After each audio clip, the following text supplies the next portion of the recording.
ओम नमो भगवते वासुदेवाय। ओम नमो भगवते वासुदेवाय। ओम नमो भगवते वासुदेवाय। नारायण नमस्कृत्य नरं चैव नरोत्तमं देवीं सरस्वतीं व्यासं ततो जयमुदीरये।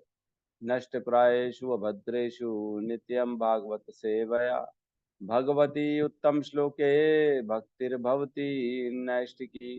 कृष्णाय वासुदेवाय देवकी नंदनाय च नंदगोपकुमाराय गोविंदाय नमो नमः। जय श्री कृष्ण चैतन्य प्रभु नित्यानंद श्री अद्वैत गदाधर श्रीवासादि गौर भक्ता वृंद। हरे कृष्णा कृष्णा कृष्णा हरे हरे, हरे राम राम राम हरे हरे। हरे कृष्णा कृष्णा कृष्णा हरे हरे, हरे राम राम राम हरे हरे।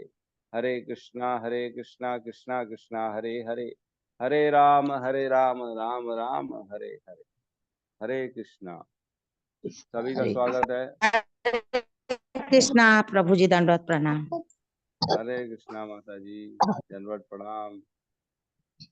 हरे सभी का कृष्ण स्वागत है। प्रभु। हरे कृष्णा माता जी, हरे कृष्णा। सभी का स्वागत है प्रातःकालीन श्रीमद् भागवतम के सत्र में। और हम अभी पहले कैंटो के चौथे अध्याय में हैं। कल हमने श्लोक क्रमांक 25, 26, 27 ये तीन किए, राइट? 25, 26, 27। तो 25, 26, 27 में कहते हैं, क्या कहते हैं हमारे वेद व्यास जी?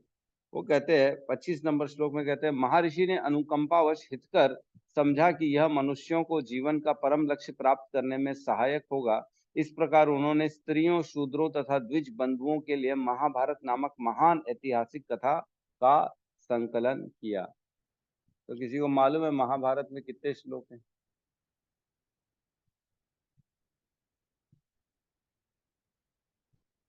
महाभारत जो लिखा है वेद व्यास जी ने, उसमें कितने श्लोक?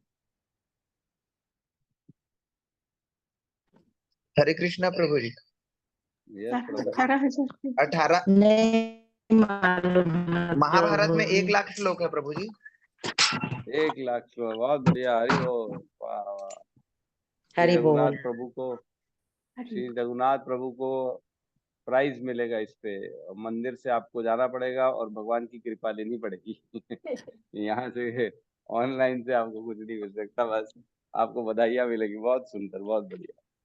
तो महाभारत में 1 लाख श्लोक लिखा किसने? वेद व्यास जी ने। और ऐसे ग्रंथ की रचना करी ताकि सभी का उद्धार हो सके। सभी मानव जीवन में जो नीचे है, जो क्या होता है, सभी लोग फिलॉसफी नहीं समझ सकते, है ना। हर कोई आदमी जो है ना, बारीक गहरे प्रश्नों का उत्तर, एकदम चिंतन वाला जो विषय है उसमें नहीं प्रवेश कर सकते। बाकी यह है कि कथाओं में कोई भी प्रवेश कर सकता है इजीली वे में। तो हर किसी के लिए ये रखा गया है ताकि जो है वेद व्यास जी ने सबके लिए इसकी रचना करी। फिर 26 नंबर श्लोक में कहते हैं, हे द्विज ब्राह्मणों, यद्यपि वे समस्त प्रजा के समग्र कल्याण कार्य में लगे थे रहे, तो भी उनका मन संतुष्ट नहीं हुआ।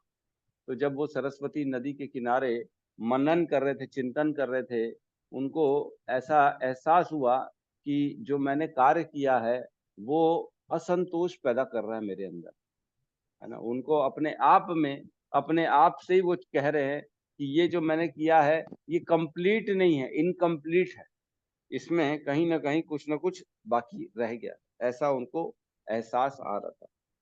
फिर 27 में कहते हैं, इस प्रकार मन में असंतुष्ट होने के कारण ऋषि ने तुरंत विचार करना प्रारंभ किया, क्योंकि वे धर्म के सार के ज्ञाता थे और उन्होंने मन ही मन कहा।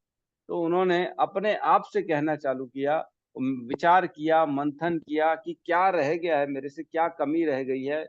मैंने इतना सारा पुराण लिख लिया, 17 पुराण लिख लिए, उपनिषद लिख लिए, अनेक अनेक ये वेदों को चारों भागों में बांट दिया, और क्या करना चाहिए जिससे मेरे को संतुष्टि का एहसास हो सके, है ना। इनकम्प्लीटनेस को कंप्लीट मैं कर सकूं अपने आप में। तो इतना कहा। फिर हम जो है ना आज 28 और 29 नंबर श्लोक में प्रवेश करेंगे। ठीक है, तो साथ में दोहराएंगे। मैं शेयर कर लेता हूँ।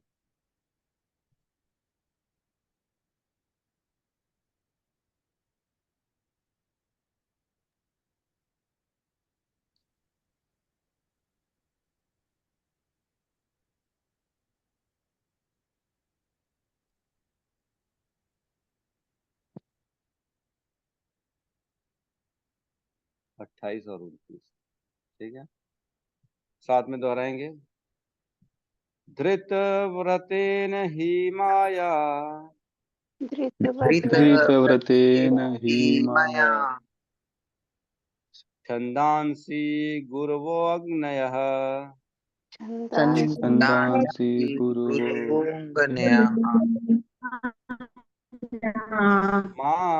मानीता निर्व्यलीकेन मानिता मानितालिकेन निकेन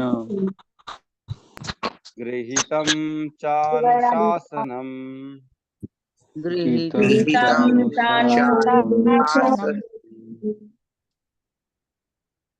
भारत व्यपदेशेन हि भारतव्यापदेशेन हि आम्नायर्थश्च प्रदर्शितः आम्नायास्य च प्रदर्शितः दृश्यते यत्र धर्मादि दृश्यते यत्र धर्मादि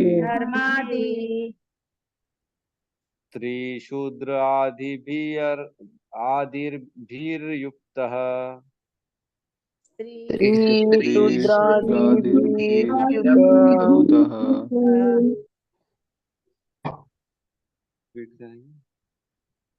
घृतव्रतेन हि मया घृतव्रतेन हि माया छन्दांसि गुरवो गणयः छन्दांसि गुरवोऽग्नयः मानिता निर्व्यलीकेन मानिता निर्व्यलीकेन गृहीतं चानुशासनम् गृहीतं चानुशासनम् भारतव्यपदेशेन हा भारतव्यपदेशेन हाम्नायार्थश्च प्रदर्शितः यम्नायास्य प्रदर्शितः दृश्यते यत्र धर्मादि दृश्यते यत्र धर्मादि स्त्रीशूद्रादिभिरप्युत स्त्रीशूद्रादिभिरप्युतः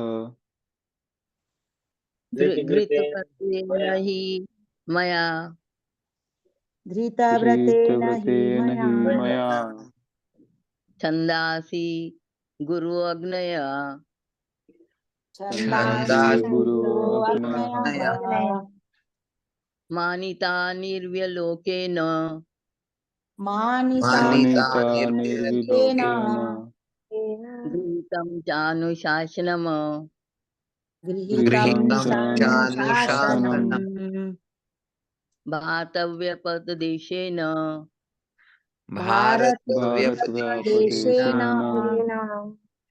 सामानार्थश्च प्रदर्शित आम्नायार्थश्च प्रदर्शितः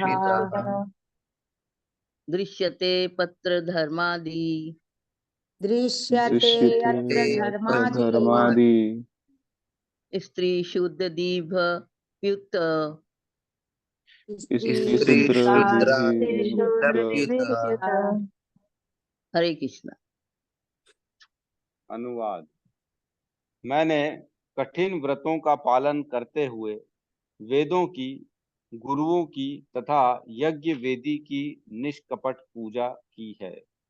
मैंने अनुशासन का भी पालन किया है और महाभारत की व्याख्या के माध्यम से शिष्य परंपरा को अभिव्यक्ति दी है, जिससे स्त्रियां, शूद्र तथा अन्य द्विज बंधु मनुष्य भी धर्म के मार्ग का अवलोकन कर सकते हैं।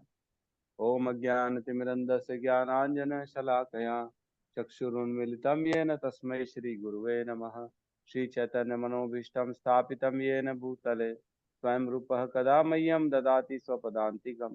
वन्देऽहं श्रीगुरु श्रीयुतपदकमलं श्रीगुरून् वैष्णवांश्च श्रीरूपं साग्रजातं सहगण रघुनाथान्वितं तं सजीवं साद्वैतं सावधूतं परिजनसहितं कृष्णचैतन्यदेवं श्री राधा कृष्ण पादान सहगण ललिता श्री विशाखान्वितांश्च। हे कृष्ण करुणा सिंधु दीनबंधु जगतपते गोपेश गोपिका कांता राधा कांत नमस्तुते। तप्त कांचन गौरांगी राधे वृंदावनेश्वरी वृषभानुसुते देवी प्रणमामि हरिप्रिये। वाञ्छाकल्पतरुभ्यश्च कृपा सिन्धुभ्य एव च पतितानां पावनेभ्यो वैष्णवेभ्यो नमो नमः। नमो विष्णुपादाय कृष्णप्रेष्ठाय भूतले श्रीमते भक्तिवेदांत स्वामीति नामिने। नमस्ते सरस्वते देवे गौरवाणी प्रचारिणे निर्विशेष शून्यवादी पाश्चात्य देशतारिणे। जय श्री कृष्ण चैतन्य प्रभु नित्यानंद श्री अद्वैत गदाधर श्रीवासादि गौर भक्त वृंद। हरे कृष्णा कृष्णा कृष्णा हरे हरे हरे राम राम राम हरे हरे कृष्णा। तो बहुत ही हरे सुंदर श्लोक है। तो इस श्लोक में प्रवेश करते हैं 28 और 29। यहाँ वो अपने वेद व्यास जी मनन करते हुए अपने आप से सोच रहे हैं। पिछले श्लोक में हमने पढ़ा किस प्रकार वो उन्होंने अपने आप खुद से कहा, उन्होंने मन ही मन क्या कहा, उन्होंने अपने आप से ये विचार किया और ये चीजें उनके विचार में प्रकट हुई। अपने आप से डिस्कशन कर रहे हैं जैसे हम भी करते कभी कभी। ये फेल हो गया तो क्या कारण हो गया जो मैंने ये काम किया, सक्सेस नहीं मिली, मेरे को क्या छूट गया, क्या चीज पे मेरे को ध्यान देना चाहिए। इस तरह की चीज पे जो है मनन चलता है। तो यहाँ कह रहे हैं धृत व्रतेन ही माया। धृत व्रतेन मीन्स मैंने ऐसे कठोर व्रतों का पालन किया। धृत मैंने धारण किया, व्रत मैंने व्रतों का धारण किया, ही मया मेरे द्वारा ऐसे व्रतों का, कठिन व्रतों का पालन हुआ, मैंने किया सबका। और छंदांसी गुरुवो अग्नयः। छंदांसी मतलब वैदिक मंत्र जो वेद हैं और गुरु हैं और अन्य अन्य यज्ञ अग्नि यज्ञ अग्नि जिसको होम आदि कहते हैं, यज्ञ वेदी, इनकी भी मैंने सबका पालन सबका किया। मैंने हर तरह से गुरु को सेटिस्फाई किया, हर तरह से वेदों को सेटिस्फाई किया, हर तरह से अग्नि यज्ञ जला के मैंने उनको सेटिस्फाई किया। मैंने कभी भी किसी भी प्रकार का कोई भी कमी नहीं छोड़ी है। फिर कह रहे हैं आगे मानिता निर्व्यलीकेन। मैंने मानिता मीन सबों को मैंने माना अच्छे से, भली बाती रूल्स रेगुलेशन के साथ में, जैसे होना चाहिए वैसे ही मैंने ये सब कार्य किया। निर्व्यलीकेन मीन्स विदाउट एनी चीटिंग। मैंने किसी भी प्रकार का कोई भी उसमें छोड़ा नहीं, है ना। कई बार होता है ना, हम देखते हैं कि छल कर देता कोई आदमी, है ना। किसी को काम बोलो, ओ प्रभु जी वहां जाके देखो तो आए है क्या कोई, तो आधे रास्ते से ही आ जाएगा, हाँ प्रभु जी नहीं आए नहीं आए। चीटिंग, आधा अधूरा, है ना। कई लोग चीटिंग करते हैं, माला में भी चीटिंग करते हैं, हरे कृष्ण कृष्ण कृष्ण हरे राम राम हरे हरे। ये सब चीटिंग चल रहा है। चीटिंग नहीं करना है हमारे को, हर चीज को प्योर और हर चीज को कंप्लीट करना। चीटिंग कहीं पे भी नहीं करनी। कई लोग करते हैं, काम में चीटिंग करते हैं, हर कहीं आध्यात्म में चीटिंग करेंगे, अपने घर की जिम्मेदारियों में चीटिंग करेंगे, है ना, बिजनेस में चीटिंग करेंगे, सर्विस में चीटिंग करेंगे। तो चीटिंग हमारी जो है ना, इंसान मनुष्यों के अंदर एकदम रग रग में आ गई है। इतनी चीटिंग करते हैं।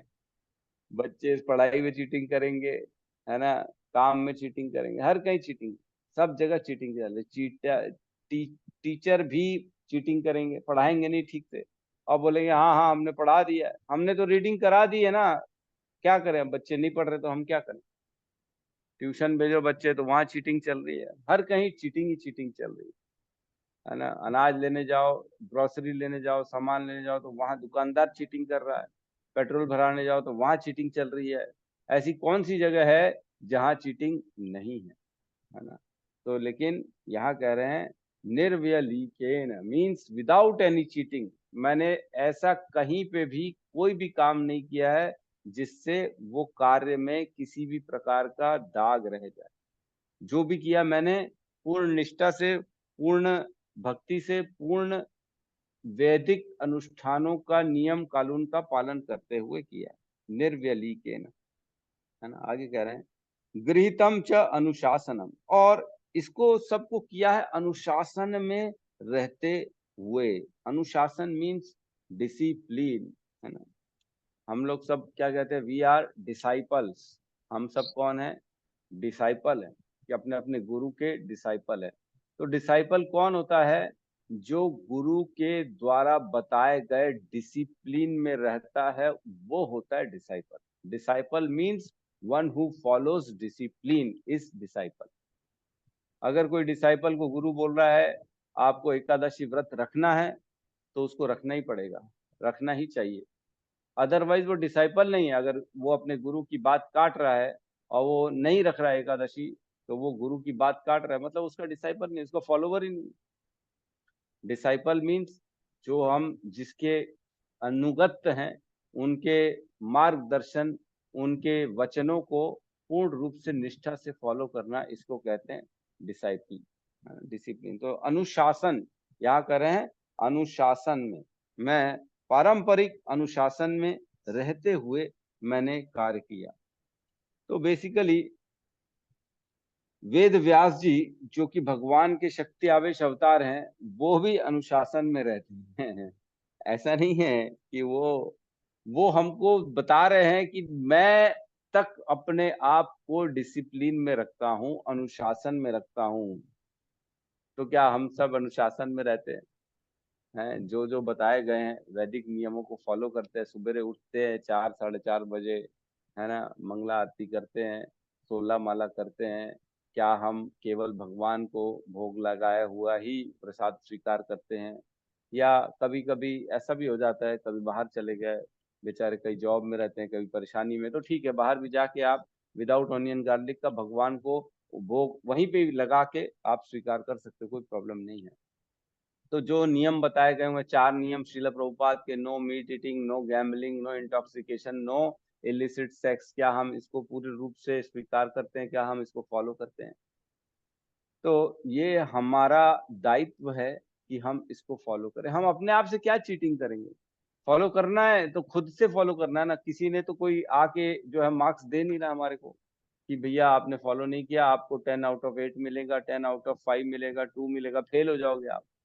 ऐसा तो कोई नहीं है। ये तो हमने खुद ने स्वीकार किया है कि मैं ये नियम को फॉलो करूंगा ताकि मैं भगवान के चरणों की प्रेम की प्राप्ति कर सकूं। अगर नहीं फॉलो करेंगे तो नहीं मिलेगा, भगवान के चरण प्राप्त नहीं कर पाएंगे।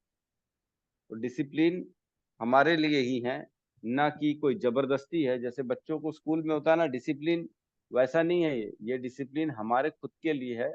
हमको स्वीकार करना है तो हमारा उद्धार होगा, हम नहीं स्वीकार करेंगे तो हमारा ही पतन होगा। ठीक है, तो डिसिप्लिन में रहते हुए कह रहे हैं मैंने किया।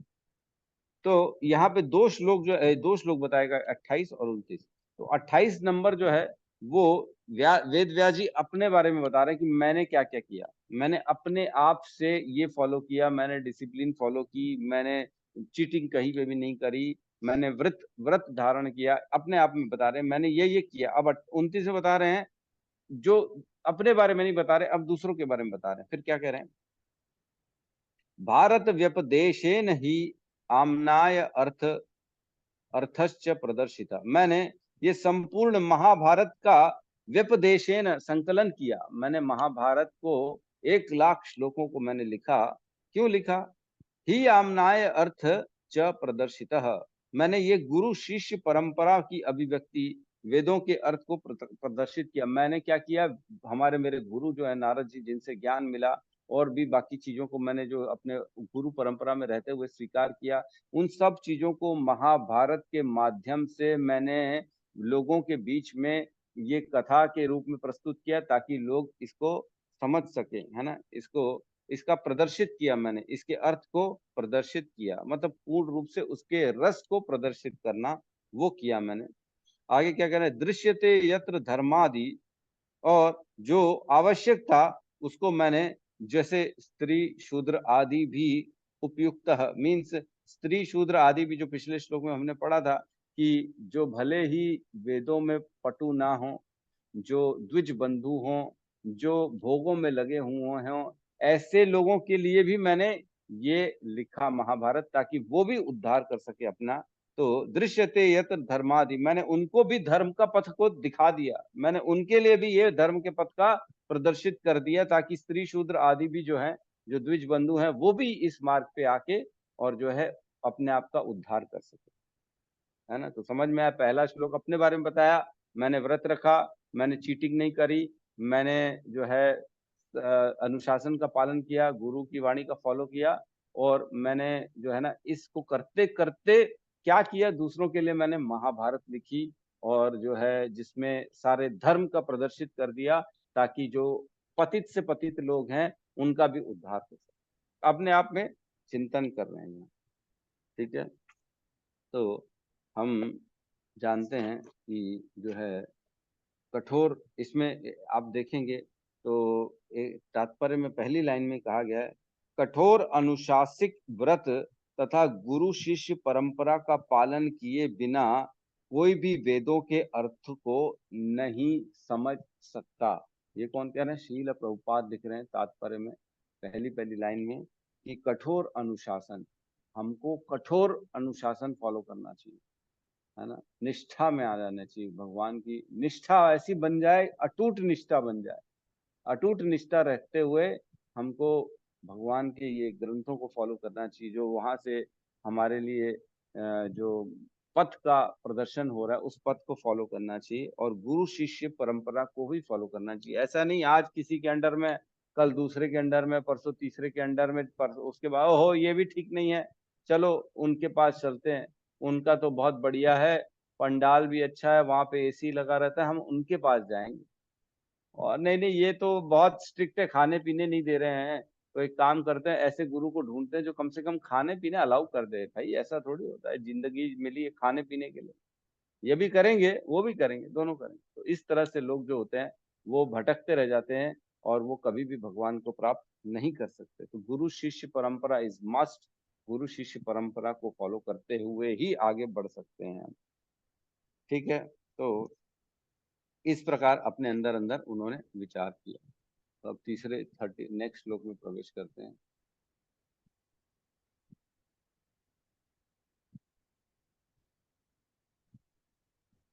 तीस नंबर श्लोक को साथ में दोहराएंगे। तथापि बत में देहे तथापि तथापि बत बत मे में देहो हि आत्मा चवात्मनाः विभु ही आत्मा विभु असंपन्न इव आभाति असंपन्न इव भाति ब्रह्मवर्चस्य सत्तमः ब्रह्मवर्चस्सत्तमः तथापि बत में देह्यो तथापि बत मे देहो हि आत्मा चैवात्मना विभु आत्मा चैवात्मा विभु असंपन्ना इव आभाति असंपन्न इव भाति ब्रह्मवर्चस्य सत्तमः ब्रह्मवर्चस्सत्तमः तथापि व्रत तथापि बत मे देहो तथापि बत में देहो आत्मा च वात्मना विभु आत्मा विभु असंपन्न इव भाति असंपन्न इव भाति ब्रह्मवर्चस्य सत्तमः ब्रह्म वर्चस्व हरे कृष्ण। अनुवाद। वेदों के लिए जितनी बातों की आवश्यकता है, यद्यपि मैं उनसे पूर्ण रूप से सज्जित हूँ, तथापि मैं अपूर्णता का अनुभव कर रहा हूँ। है ना? तो ये कौन कह रहा है? वेद व्यास जी अपने आप में मनन कर रहे हैं और अपने आप से कह रहे हैं। हमने पढ़ा पिछले श्लोक में, है ना, 27 नंबर श्लोक में वो कह रहे हैं, इस प्रकार मन में असंतोष होने के कारण ऋषि ने तुरंत विचार करना प्रारंभ कर दिया, क्योंकि वे धर्म के सार के ज्ञाता थे और उन्होंने मन ही मन कहा। मन ही मन से अपने आप से कह रहे हैं। वेद व्यास जी क्या कह रहे हैं कि वेदों के लिए जितनी बातों की आवश्यकता है, यद्यपि मैं उनसे पूर्ण रूप से सज्जित हूँ, तथापि मैं अपूर्णता का अनुभव कर रहा हूँ। है ना? तथापि बत में देहो, तथापि मतलब इतना सब कुछ करने के बाद भी बत में देहो, ये ऐसा कैसे दोष, ऐसा कैसा नेगेटिविटी मेरे अंदर आ रही है। ही आत्मा चैव आत्मना ह विभु। है ना? मैं ये सारे जीवों के लिए लिखा, मैंने सब कुछ किया, फिर भी अपने आप से मेरे को अपर्याप्त कुछ कमी खल रही है ना? विभु, विभु मीन्स विभु के बाद असंपन्ना मीन्स, असंपन्ना मीन्स इनकम्प्लीटनेस लग रही है, मैं अतृप्त लग रहा हूँ, अकृतार्थ लग रहा हूँ, असंतोषी लग रहा हूँ। इतना सब कुछ कर लिया मैंने, है ना? उसके बाद भी इव अभाति ब्रह्म वर्चस्य सत्तमः मीन्स, इव अभाति मीन्स ऐसा प्रतीत हो रहा है मुझको खुद को, जो कि मैं कौन हूँ? ब्रह्म वर्चस्य। वेद व्यास वेदों में एक्सपर्ट थे, उनसे ज्यादा एक्सपर्ट कोई भी नहीं था। है ना? वो कह रहे हैं अभाति, ऐसा प्रतीत हो रहा है मेरे को खुद को, जबकि मैं कौन हूँ? ब्रह्म वर्चस्य सत्तमः मीन्स मैं सबसे ज्यादा वेदों में निपुण होने के बावजूद भी मुझे ऐसा क्यों फील हो रहा है? ऐसा इनकम्प्लीटनेस, असंतोष, अकृतज्ञता, अतृप्तनेस क्यों फील हो रही है मेरे को? इसका क्या कारण? तो अपूर्णता का एहसास हो रहा है यहाँ पे वेद व्यास जी को। है ना?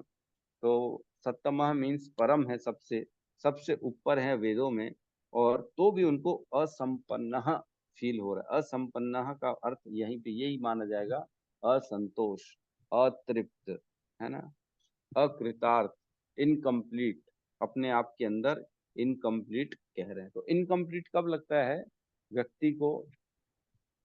ज्ञान हमने पढ़ा है भगवत गीता में, जो योगा लेडर है, योगा लेडर किसी को याद है? कोई बताएगा? बोले प्रभु जी ये क्या पूछते हो, इतना पुराना पुराना किसको याद है बताइए? योगा लेडर, ऐसा ऐसा कोई भी हैंड रेज नहीं कर रहा है। ये तो मेरे को भी इनकम्प्लीटनेस का फील हो रहा है मेरे को ऐसा लग रहा है मैंने क्या कर दिया। यस यस, आ गए कुछ लोग, आ गए। यस, सुमति देवी दासी, आप बताइए माता जी। हरे कृष्ण प्रभु जी। सकाम कर्म, निष्काम कर्म, कर्म कांड, ज्ञान योग, ध्यान योग, भक्ति योग। एक बस हल्का सा छोटा सा गड़बड़ कर दिया आपने। श्री रघुनाथ दास जी आप बताओ। हाँ प्रभु जी, लगभग मिलता जुलता ही जवाब था। माता जी तो ज्यादा बता दी, मैं एक आधा और कम बताने वाला था। ओहो, मैं तो माता जी की एक छोटी सी त्रुटि को मेरे को लगा आप सुधार दोगे। आप तो बोलते हो, मैंने लगभग वही सोचा था। ठीक है। यस, हमारी कृष्ण चंद्रिका देवी दासी माता जी आप बताएंगे। हरे कृष्ण प्रभु जी दंडवत प्रणाम। प्रभु जी, हाँ, सकाम कर्म, कर्म कांड, निष्काम कर्म, ज्ञान योग, ध्यान योग, भक्ति योग। एकदम परफेक्ट है, बिल्कुल सही है एकदम। माता जी आपने क्या किया था? सकाम के ऊपर निष्काम बोल दिया था, फिर उसके ऊपर कर्मकांड बोला था सुमति माता जी ने। तो ऐसा नहीं है, पहले सबसे नीचे आता है सकाम कर्म, फिर आता है कर्म कांड, फिर आता है निष्काम कर्म, फिर आता है ज्ञान योग, फिर आता है ध्यान योग, फिर होता है भक्ति योग। ये होता है योगी योगा लेटर, किस प्रकार हम भगवान से जुड़ते हैं। तो यहाँ पे कह रहे हैं जो भक्ति है, जितने भी भक्त होते हैं वो अपने आप को इनकम्प्लीट फील करते जब तक भक्ति उनके अंदर नहीं आती। आप चाहे ज्ञान योग कर लो, चाहे निष्काम योग कर लो, चाहे कर्म कांड कर लो, चाहे ध्यान कर लो, लेकिन वो सब इनकम्प्लीट है। जब तक आप जो है उसमें भक्ति का रस नहीं आएगा, तब तक वो कंप्लीट नहीं माना जाता। तो यहाँ पे क्या कर रहे हैं, अपने आप को इनकम्प्लीट फील कर रहे थे, जैसे एक पल के लिए मैं इनकम्प्लीट फील कर रहा था, किसी ने उत्तर नहीं दिया। ऐसा नहीं करो भाई। आप लोग जो है पीछे का भूलो मत, पिछले का भी याद करना जरूरी है। ठीक है, तो यहाँ इनकम्प्लीट क्यों फील किया ऐसा बता रहे, मतलब इनकम्प्लीट फील किया उन्होंने, अपने आप से कह रहे थे। ठीक है, तो श्लोक नंबर 31 में प्रवेश करते हैं। मैं एक्चुअल में कोशिश कर रहा हूँ आज इस अध्याय को पूरा कंप्लीट कर सके, तो हो सकता है 10 मिनट एक्स्ट्रा खिंच जाएगी क्लास, तैयार रहिएगा।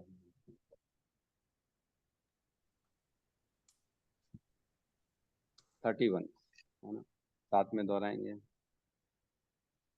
किम वा भागवता धर्मा किं वा भागवता जीवा धर्मा भागवता धर्मा न प्रायेण निरूपिता न प्रायेण निरूपितः प्रियः परमहंसानां परमहंसानां ते एव हि अच्युतः प्रिया स एव हायुच्युतः प्रिया। किं वा भागवता धर्मा भागवता धर्मा न प्रायेण निरूपिता न प्रायेण निरूपिता प्रियाः परमहंसानां परमहंसानां त एव अच्युत प्रियाः ते एव हाच्युत किं वा भागवता धर्मा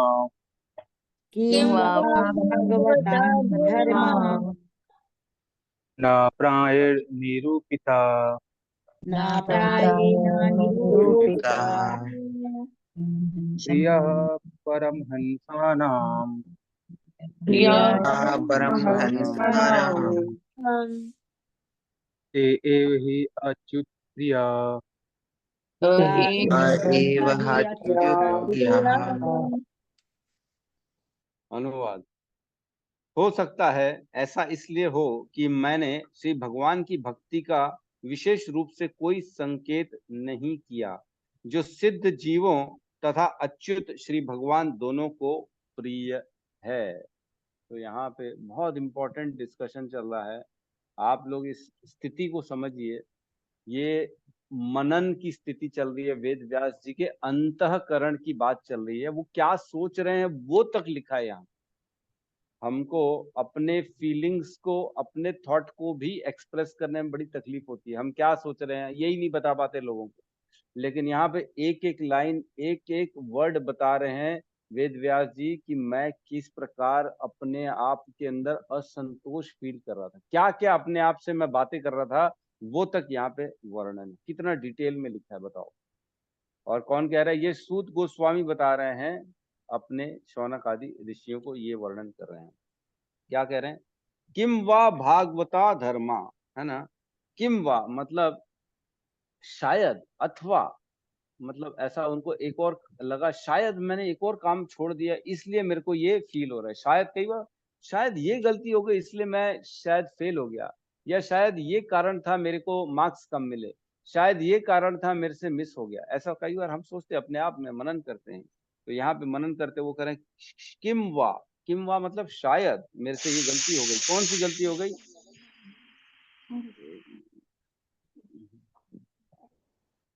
किम वा भागवता धर्मा, लगता है मेरे से भागवत धर्म का मिस हो गया, भागवत धर्म मैंने मिस कर दिया। किम वा भागवता धर्म, तो भागवत धर्म हमने पढ़ा ऑलरेडी, परम धर्म है, सबसे परम धर्म है ना। स वै पुंसाम परो धर्म यतोर भक्ति अधोक्षजे अहेतुकी अप्रतिहता ययात्मा सुप्रसिद्धति। क्या है, स वै पुंसाम परो धर्म, सभी के लिए परो धर्म क्या है? स वै पुंसाम परो धर्म, सभी के लिए परम धर्म क्या है? यथोर भक्ति अधोक्षजे, अधोक्षज की भक्ति सबसे परम कार्य है सभी के लिए। और कैसी भक्ति होनी चाहिए? अहेतुकी अप्रतिहता, अहेतुकी मीन्स हेतु नहीं होना चाहिए उसमें, अपनी डिमांड मांग रहे, इच्छा मांग रहे, अपनी आप पूर्ति के लिए भक्ति कर रहे, नहीं नहीं ऐसा नहीं। और अप्रतिहता मीन्स मतलब अनब्रेकेबल, हमेशा ऑलवेज अटूट होनी चाहिए, कभी भी टूटनी नहीं चाहिए। ऐसी भक्ति करने से क्या होता है? यह आत्मा सुप्रसिद्धति, ऐसे व्यक्तियों की आत्मा में प्रसन्नता आ जाती है, उनको कंप्लीटनेस फीलिंग होता है जो ऐसी भक्ति करते हैं। तो ये है भागवत धर्म, है ना। भागवत धर्म मतलब ऐसा धर्म जो भक्तों के भगवान के प्रति किया जाए और उससे अपने आप में संतुष्टि प्रदान हो, हम अपने आप में कंप्लीटनेस का फीलिंग ला सकते हैं। तो यहाँ कह रहे हैं शायद मैंने भागवत धर्म जो है, किम वा भागवत धर्मा न प्रायण निरूपिता, शायद मैंने भागवत धर्म का निरूपण नहीं किया है। अपने आप से बात कर रहे हैं, शायद मैंने भागवत धर्म का निरूपण नहीं किया है। प्रिया परम हंसा नाम त एव ही अच्युतः प्रिया, मतलब ऐसा धर्म जो सभी परम हंसों को प्रिय है। परमहंस मतलब कौन? बड़े बड़े भक्त, है ना। हंस हम जानते हैं, हंस किसको बोलते हैं? एक पशु है। हंस में क्या क्वालिटी होती है, कौन बताएगा? हरे कृष्ण प्रभु जी, धन्यवाद प्रणाम। माता जी बताइए, माता जी आप बताइए। आप बोलिए माता जी। आपके चक्कर में गाड़ी निकल जाएगी, जिसको हरे बोलना है कृष्ण जल्दी प्रभु बोलो। जी। हंस हंस मोती चुगता है प्रभु जी, मोती ना मिले तो वो भूखा रहता है। मोती चूता है और मोती हरे ना मिले कृष्ण, तो वो हरे कृष्णा प्रभु जी, दूध और पानी को अलग कर देता है। हाँ, दूध और पानी को अलग कर देता है। पानी और दूध मिक्स करके देंगे ना तो उसमें से वो पानी छोड़ देगा और केवल दूध को ग्रहण कर लेगा। ये क्वालिटी होती है हंस, मतलब मिक्स दो, कुछ भी दे दो लेकिन वो लेगा वही, उसमें से दूध को भी निकाल लेगा। क्या हमें शक्ति होती दूध पानी मिक्स में से दूध को निकाल ले? नहीं, किसी में शक्ति नहीं है, बड़ा मुश्किल है ये काम, लेकिन हंसों में होती है ये शक्ति। और तो परमहंस कौन हो गया? परमहंस वो हो गया जो इस सृष्टि में रहते रहते हर चीज में से केवल उसको ग्रहण करे जिसमें भगवान की भक्ति की जो है स्पर्श है, भगवान की भक्ति मिलती है, उनको ग्रहण करे, बाकी सबको छोड़ देते हैं वो परमहंस। तो परमहंसों को क्या प्रिय है? ऐसा भागवत धर्म परमहंसों को प्रिय है। और क्या? त एव ही अच्युतः प्रिया, और ऐसा भक्त जो होते हैं वो भगवान को प्रिय होते हैं। परमहंस किसको प्रिय है? भगवान को प्रिय है। इसका एक और अर्थ निकल सकता है कि भगवान को भी भागवत धर्म प्रिय है, क्योंकि बार बार वो आते हैं धर्म के इसका दोबारा जो है ना निरूपण करने के लिए, बार बार धर्म को स्थापना के लिए इस संसार में आते हैं, ना। युगे युगे क्या, है ना, एक श्लोक आता है ना परित्राणा चौथे अध्याय में। यदा यदा हि धर्मस्य, हाँ, परित्राणा यदा यदा ही धर्मस्य ग्लानिर्भवति भारत अभ्युत्थानम अधर्मस्य तदात्मानं सृजाम्यहम्। बार बार उसकी अधर्म के, जब अधर्म बढ़ जाता है तब आते बार बार धर्म की स्थापना करने। तो इस प्रकार भगवान आते हैं हर बार और धर्म की स्थापना करते हैं। तो ये भागवत धर्म उनको प्रिय है और परमहंसों को भी प्रिय है, इसलिए वो अपने मनन के रिजल्ट में आगे उन्होंने जो चिंतन करी वेदव्यास जी ने, अब उसके निष्कर्ष पे निकल रहे हैं कि शायद मैंने ये रह गया, इसलिए मेरे अंदर असंतोष फैल रहा है। तो एक श्लोक आता है, उसको खोलेंगे 1.5.8, है ना, इसी में ही है, तो अगला ही अध्याय है। मैं खाली आपको बता रहा हूँ असंतोष के बारे में क्या है। 1.5.8 इसका अनुवाद मैं पढ़ के सुना रहा हूँ। इसमें कहना है, श्री नारद मुनि ने कहा, वास्तव में अब आपने श्री भगवान की अलौकिक तथा निर्मल महिमा का प्रसार नहीं किया। जो दर्शन शास्त्र परमेश्वर की दिव्य इंद्रियों को तुष्ट नहीं कर पाता वह व्यर्थ समझा जाता है। तो बता रहे हैं नारद जी अभी आएंगे, अभी बस प्रकट होने वाले हैं वेद व्यास जी के सामने, और वो उनको गाइड करेंगे कि तूने क्या छूट गया तेरे से, है ना। और एक श्लोक आता है 5.11, है ना, कि अगले 1.5.11, इसमें कह रहे हैं, दूसरी ओर जो साहित्य असीम परमेश्वर के नाम, यश, रूप तथा लीलाओं का दिव्य महिमा का वर्णन से पूर्ण है, वह कुछ भिन्न ही रचना है।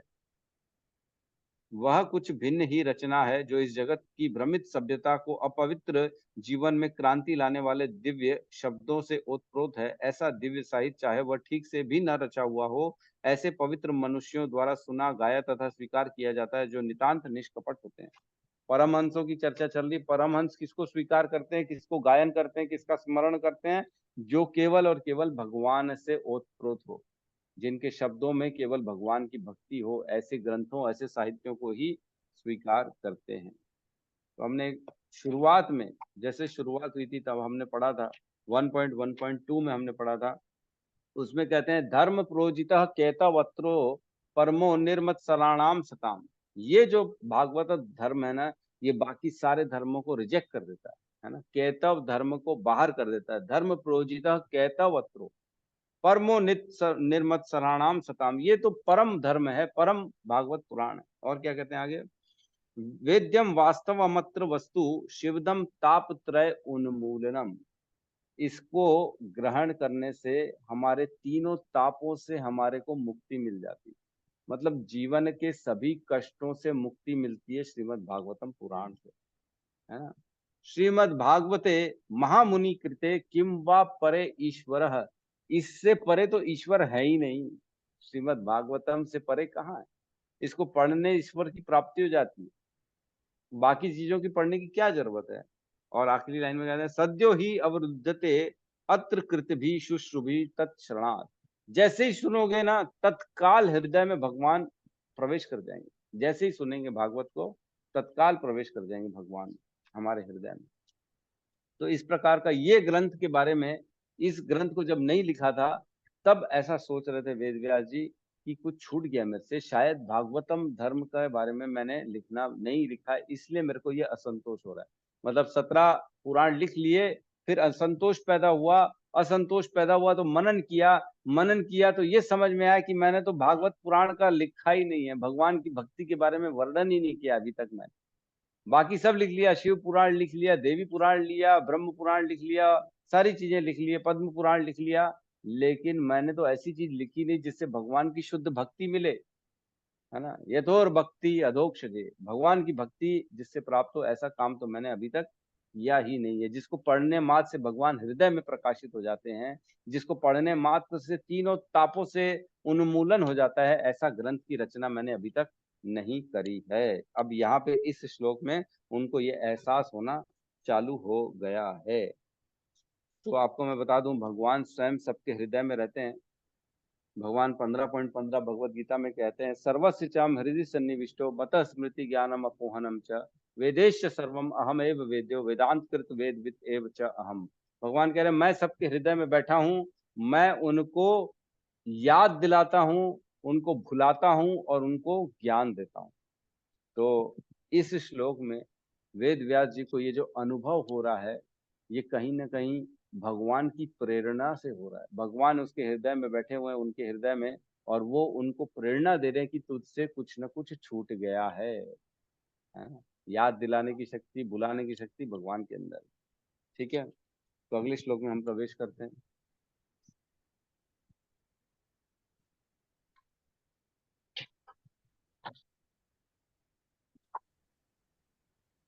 थर्टी 32 साथ में दोहराएंगे। तस्य एवम् अखिलम् आत्मनम्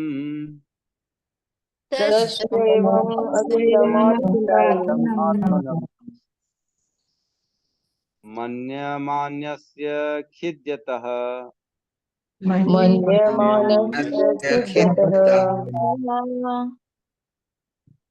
कृष्णस्य नारदो अभ्यगात्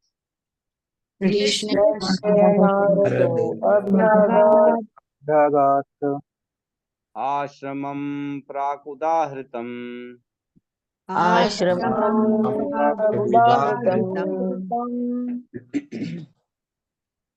तस्यैवं खिलात्मानम्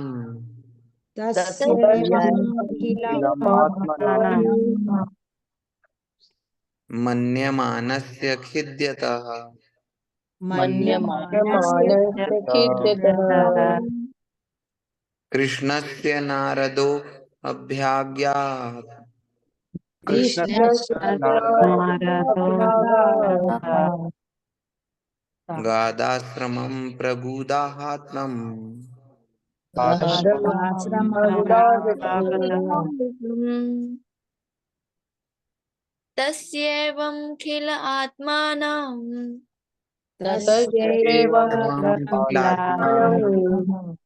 मन्यमानस्य खिद्यतः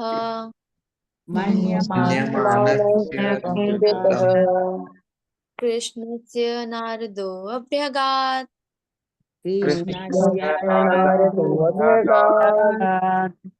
आश्रमं प्राक् उदाहृतम्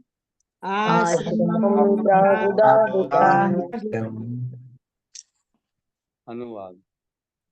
जैसा कि पूर्व में कहा जा चुका है, जब श्रील व्यास देव अपने दोषों के विषय में अफसोस कर रहे थे, उसी समय सरस्वती नदी के तट पर स्थित कृष्ण द्वैपायन श्रील व्यास देव की कुटिया में श्री नारद मुनि पधारे, है ना। तो अब यहाँ पे क्या हो रहा है, स्वयं नारद जी पधार गए हैं इनके सामने, वेद व्यास जी के सामने, उनकी कुटिया पे, जहाँ सरस्वती नदी के किनारे वो मनन कर रहे थे, चिंतन कर रहे थे। तो वो चिंतन करने के दौरान नारद जी यहाँ पे पहुंच गए हैं। तस्य एव खिलम आत्मनः, उस समय जब वो खिन्नता थी उनके अंदर में, अपने आत्मनः मतलब अंदर ही अंदर वो खिन्नता का, इनकम्प्लीटनेस का भाव था, तब मानस्य खिद्यतः, जब पश्चाताप की चल ही रहा था उनके अंदर, मनन चल ही रहा था, उस समय कृष्णस्य नारद अभ्यगात, है ना, कृष्ण द्वैपायन श्रील व्यासदेव का नारद जी का आगमन हुआ, है ना, वहां पे नारद जी का आगमन हुआ। आश्रमम प्राक उदाहृतम, उनके आश्रम में, उनकी कुटिया में नारद जी का प्राकट्य हुआ। ठीक है, तो नारद जी आए उनके सामने। एक चीज मैं बताना भूल गया पिछले श्लोक में, कि उनको जब ये महसूस हुआ कि शायद मैंने भागवत धर्म का निरूपण नहीं किया है, इसलिए मेरे को ये इनकम्प्लीटनेस आ रही है। क्यों ऐसा सोचे?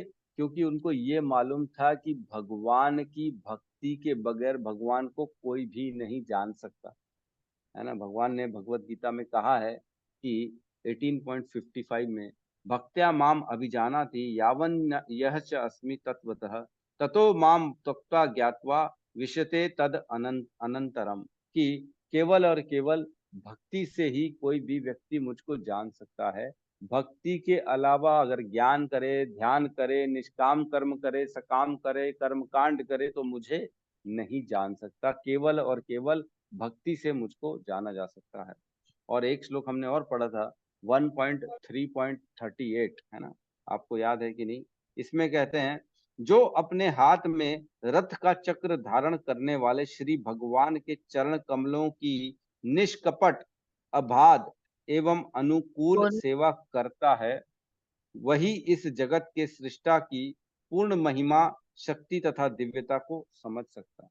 बहुत इंपॉर्टेंट श्लोक था कि भगवान को कौन समझ सकता है, तब हमने ये पढ़ा था, बहुत इंपॉर्टेंट श्लोक था। सवेद धातु पदवीम परस्य दुरंती वीर्यस्य रथांगोपाणे यो अमाया संततः यानुवृत्त्या भजेत तत्पाद सरोज गंधनम, जो उनके चरणों के कमल की सुगंध को भजता है, मतलब जिनके चरण में सरोज, जिसमें चरणों में कमल रहता है, उनके चरणों को भजन करता है, उनकी पूजा भक्ति करता है। और कौन है वो? दुरंत वीर्य से रथ अंग पाणे, वो रथ के अंग को धारण किए हुए। हमने जानते हैं कृष्ण चक्र उठाते, रथ का चक्का उठाते हैं, तो रथ अंग पाणे, उन्होंने हाथ में रथ को धारण किया हुआ है। ऐसे भगवान की जो पूजा करता है, उसी के अंदर सारा जो है ना, उनको ज्ञान आ जाता है भगवान के बारे में। वो ही भगवान को सवेद धातु पदवीम परस्य, वही उसको समझ सकते हैं, उसकी पदवी को, और कोई नहीं समझ सकता। ठीक है, तो इसलिए अब उनको यह एहसास हुआ कि ये शायद मैंने इनकम्प्लीटनेस आ गई है। क्यों? क्योंकि मैंने भक्ति के बारे में तो लिखा ही नहीं। शुद्ध भक्ति के बारे में लिखूं ताकि पढ़े और तुरंत भगवत प्राप्ति हो जाए। फॉर्मूला है कि भगवान की प्राप्ति भक्ति से होगा, लेकिन इस फॉर्मूले पे मैंने वर्क नहीं किया है, उसका मैंने कंप्लीट डिटेल किसी को दिया नहीं है कि कैसे भगवान की भक्ति करनी है और कैसे भगवान की प्राप्ति हो जाएगी। ऐसा ऐसा लिखूं ताकि भगवान की प्राप्ति हो जाए मात्र पढ़ने मात्र। ठीक है, तो अगले श्लोक में हम प्रवेश करते हैं। थोड़ा सा समय लग रहा है, माफी चाहेंगे, लेकिन जरूरी है आज कंप्लीट करना, नहीं तो फिर 33 साथ में दोहराएंगे। मंत्र बोलता तम अभिज्ञा सहसा अभिज्ञाय सहसा प्रत्युत्थाय आगमतं मुनि प्रत्युत्थायागतं मुनि पूजयामास विविधवत् विधिवत् नारदं सुरपूजितम् नारदं सुरपूजितम् तम अभिज्ञाय सहसा सहसा प्रत्युत्थायागतं मुनिः प्रत्युत्थाय आगतं मुनि पूजयामास विधिवत् पूजयामास विधिवत् नारदं सुरपूजितम् नारदं सुरपूजितम् अभिज्ञाय सहसा अभिज्ञाय प्रत्युत्थायागतं मुनिः प्रत्युत्थायागतं मुनिः पूजयामास विविधवत् विधिवत् नारदं सुरपूजितम् नारदं सुरपूजितम् अनुवाद। श्री नारद मुनि के शुभ आगमन पर श्रीला व्यास देव सम्मान पूर्वक उठकर खड़े हो गए और उन्होंने सृष्टा ब्रह्मा के समान उनकी पूजा करी, है ना। तो यहाँ पे जब नारद जी वहां आ गए उनके आश्रम में, पिछले श्लोक में हमने देखा कि कैसे नारद जी प्रकट हो गए उनके सामने, क्योंकि उनके गुरु थे। जब भी कोई शिष्य बेचारा परेशान होता है तो उनके गुरु उनको मार्गदर्शन के लिए उनके साथ हमेशा खड़े रहते हैं। हमें भी ये एहसास रखना चाहिए, हमारे अंदर ये भावना रखनी चाहिए कि नहीं, मेरे गुरु मेरे साथ हमेशा खड़े हैं। यही भावना थी शीला प्रभुपाद को जब वो पाश्चात्य देश गए कि नहीं, मेरे गुरु का आदेश है, मेरे गुरु हमेशा मेरे साथ खड़े हैं और वो मेरे को मार्गदर्शन कर रहे हैं, मेरे को शक्ति दे रहे हैं, तभी मैं ये कोई काम कर पा रहा हूँ। तो इस प्रकार जब वेद व्यास को भी खिन्नता हो रही थी, अपूर्णता का एहसास हो रहा था, तो उनके गुरुजी उनके पास पहुंच गए और उनको मार्गदर्शन दे रहे थे। तो जैसे यहाँ वहां पहुंचे तो क्या करें, तम अभिज्ञाय सहसा, उनके नारद मुनि के आगमन पर एकाएक जब पहुंच गए वहां पे नारद मुनि, तो उनके आगमन पर क्या किया, प्रत्युत्थायागतम मुनि, उठकर खड़े हो गए। कौन? मुनि, जो वेद व्यास जी हैं, वो उठकर तुरंत खड़े हो गए उनके सामने। और क्या किया उन्होंने, पूजयामास विधिवतः, उनका पूजन किया विधि के अनुसार। विधि विधान जो होता है, जैसे गुरु की पूजा करनी चाहिए, जैसे हमने अभी भी करी थी, है ना। व्यास पूजा के दिन हम अपने गुरु को जो है एकदम बहुत ससम्मान पूजा करते हैं उनकी, है ना, क्योंकि वही हमारे को भगवत प्राप्ति कराने वाले हैं, वही हमारे सारे कलमशों को दूर करने वाले हैं। तो हम भी सब करते व्यास पूजा के दिन अपने गुरु की पूजा। तो यहाँ पे भी जैसे ही उनके गुरु का आगमन हुआ तो तत्क्षण खड़े उठकर खड़े हो गए और उन्होंने विधिवतः भगवान की तरह जो विधिवत है उसके अनुसार अपने गुरु जो है नारद जी, उनकी जो है सम्मान किया और उनका स्वागत किया। और क्या कह रहे हैं, नारदम सूर पूजितम, इस प्रकार किया जिस प्रकार देवताओं की हम पूजा करते हैं। सूर पूजितम लिखा है। तो एक श्लोक आपको याद होगा 1.1.1, है ना, उसमें कहते हैं, जन्मादियस्य तो अन्वयात इतरस्य अर्थेषु अभिज्ञ स्वराट तेने ब्रह्म हृदया आदि कवये मुह्यन्ति यत् सूर्यः, यत् सूर्य मुह्यन्ति यत् सूर्यः तेने ब्रह्म हृदय आदि कवि, जिन्होंने भगवान ने ब्रह्मा के हृदय में सारा का सारा ज्ञान प्रदर्शित कर दिया, जो कि इवन देवताओं तक मोहित रहते हैं। मुह्यन्ति यत् सूर्य मतलब देवता भी मोहित रहते हैं ऐसे भगवान से। तो यहाँ पे भी वही सूर्य, सूर्य मीन्स देवता। यहाँ पे कह रहे हैं नारदम सूर्य पूजितम, जैसे देवताओं की पूजा की जाती वैसे ही नारद जी की भी पूजा करी। किसने करी? वेद व्यास जी ने करी। ठीक है।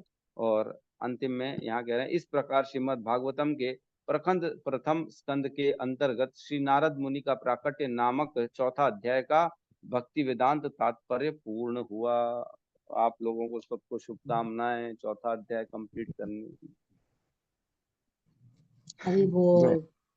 हरि बोल, हरि बोल, हरि बोल, हरि बोल। हरि बोल। हरि बोल, हरि बोल। तो गुरु की कृपा से, श्रील प्रभुपाद की कृपा से, वेद व्यास की कृपा से, सुखदेव गोस्वामी की कृपा से, सूत गोस्वामी की कृपा से हमने चौथा अध्याय कंप्लीट कर लिया है।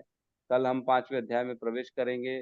तो जो है किसी का प्रश्न हो तो पूछ सकते हैं, और नहीं भी है तो लेकिन इन सबको पढ़ा करो, रिवीजन करो। इतना वास्ट है ये, इतना ज्यादा बड़ा है, समय नहीं देंगे ना इस पे तो सब छूट जाएगा हमारे, है ना। क्योंकि हम क्या है? अल्प बुद्धि अल्प मेधसा।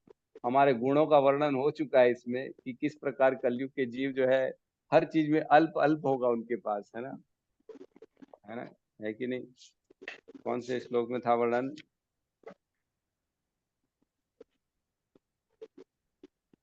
1.1 में था, 1.1.10 प्रभु जी 10। 1.1.10 है ना। प्रायेण अल्पायुष सभ्य कलो अस्मिन युगे जनः मंद सुमंद मतयो मंद भाग्या ही उपद्रता। मतलब जो कलयुग के लोग हैं प्राय सबके सब जो है अल्प आयुष, अल्प आयु रहेगी। और इस जन्म में जो है ना मंद सुमंद मतयो, सबका मंद सुमंद, सब कुछ परेशान रहेंगे, कुछ भी उनके पास नहीं रहेगा, उनका भाग्य भी मंद होगा, सब चीज बंद होगा। तो हम मंद जैसे लोगों के लिए भी भागवतम लिख के गए हैं। वेद व्यास जी ने लिखा है कि ऐसे लोगों का चिंतन कर रहे थे कि बेचारे का उद्धार कैसे होगा, तो इसीलिए फिर वो ये श्रीमद् भागवतम लिखा उन्होंने। ठीक है, तो किसी का प्रश्न है यहाँ पे? नहीं है प्रश्न। बहुत बहुत सुंदर, बहुत अच्छा है। पढ़िए, मनन करिए, चिंतन करिए, है ना। श्रोतव्यस्य कीर्तितव्यस्य ध्येयस्य पूज्यस्य नित्यदा। हमने पढ़ा एक श्लोक जिसमें कह रहे हैं जो जितने भी वर्णाश्रम धर्म के लोग हैं उनको क्या करना है? श्रोतव्यः कीर्तितव्यश्च, हमको पढ़ना है, सुनना है। श्रोतव्यः कीर्तितव्यश्च, और क्या करना है? ध्येयः पूज्यश्च नित्यदा, है ना। 1.2.14 में कह रहे हैं तस्मात् एकेन मनसा भगवान सात्वतम पति। एक मन से भगवान के प्रति, जो भगवान है कृष्ण है, उनके प्रति क्या करना है? श्रोतव्य, उनकी सब सुनना है। कीर्तितव्य, उनको गान गाना है। ध्येयस्य, उनका चिंतन करना है। और पूज्यस्य नित्यदा, रोज, ऑलवेज, नित्य इसमें लगे रहना है। ठीक है, तो हम यहाँ पे क्लास को क्लोज करते हैं। सब मिलके हरे कृष्ण महामंत्र का जाप कर लेते हैं। कल एकादशी है, एकादशी वैसे आज दोपहर से लग रही है, लेकिन व्रत हम कल का रखेंगे। तो कल वृंदावनीश्वरी माता जी से विनती है कि आप कृपया जो है कथा का तैयारी कर लें। जी प्रभु जी, मैं कर लूंगी। कल आप कर लीजिएगा, तो हम कथा सुनेंगे, फिर हम उसके बाद अपनी क्लास में प्रवेश करेंगे। तो सभी यहाँ मिलके हरे कृष्ण महामंत्र का जाप कर लेते हैं। हरे कृष्णा हरे कृष्णा कृष्णा कृष्णा हरे हरे हरे, हरे हरे राम राम हरे हरे। हरे हरे। हरे हरे। समस्त भक्त समस्त वृंद भक्त की वृंद की जय। जय। जय जगत गुरु श्रील प्रभुपाद की जय। जय गौर प्रेमानंदे। हरि हरि बोल, हरि हरि हरि बोल। हरि, हरि हरि। हरि हरि।